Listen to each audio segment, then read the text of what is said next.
Now, moving on to the more personal side of things. So, how these conflicts affecting the employees? You did say it's very stressful. Obviously, like being in a toxic environment takes its personal toll. How can you protect yourself as an employee from the energy drain that these conflicts are causing?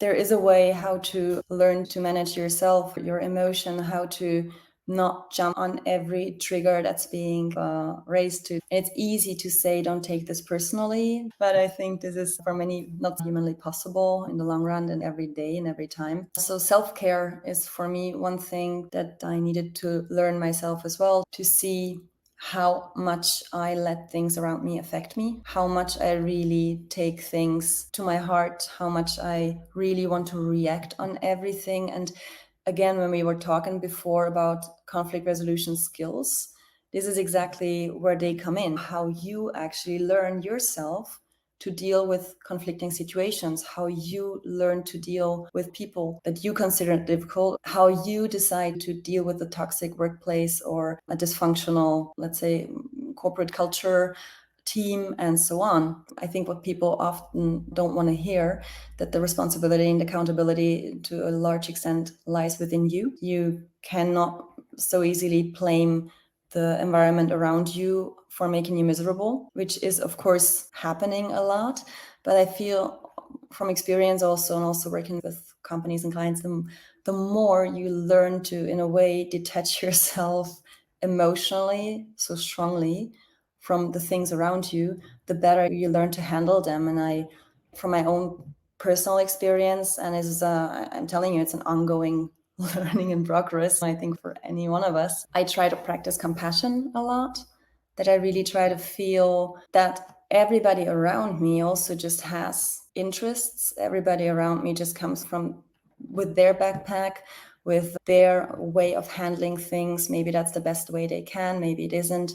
So just to always try to look where the other person is standing as well. And that's sometimes the hardest part. Just take the step back, as we said before, and see, okay, why are they now acting the way they are acting? Why do they do that? And in most cases, we are so much concerned with ourselves. We are so much concerned with our own interests, our own Like goals, that everybody's got usually a we lot really going on, right? So it's you don't want to carry some other people's burdens and troubles as well, right? You have. got enough on your in your own backpack most of the time.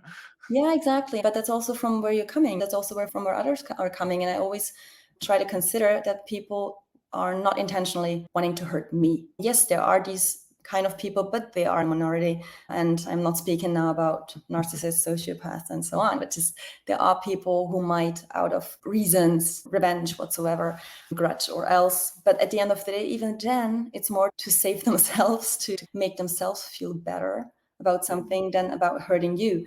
To really detach it to some extent, it helps me to get some distance, and it helps me to think compassionately about where the other person stands and what I can maybe do to either brace myself from it and say, okay, I don't want to be connected to that right now. Maybe even step over my ego, take a really big leap and try to even compassionately help them to some extent. And it might sound maybe something fairy tale-y, but it is actually proven and possible, even in a work context. If you start thinking that usually people are not aiming to hurt you or to play a bad game with you, everybody is mostly coming from themselves and working towards their own interest. And sometimes you're just now in the middle. But when you accept it from the people, and like let's say you detach from your ego and you come back in a positive, constructive way to try to help them out, aren't you conditioning them that you're accepting their behavior towards you by doing that? No, I wouldn't say that, because there's a large gap between accepting something, in the sense of becoming a victim to it, acknowledging it, agreeing to it. You can still try to understand it.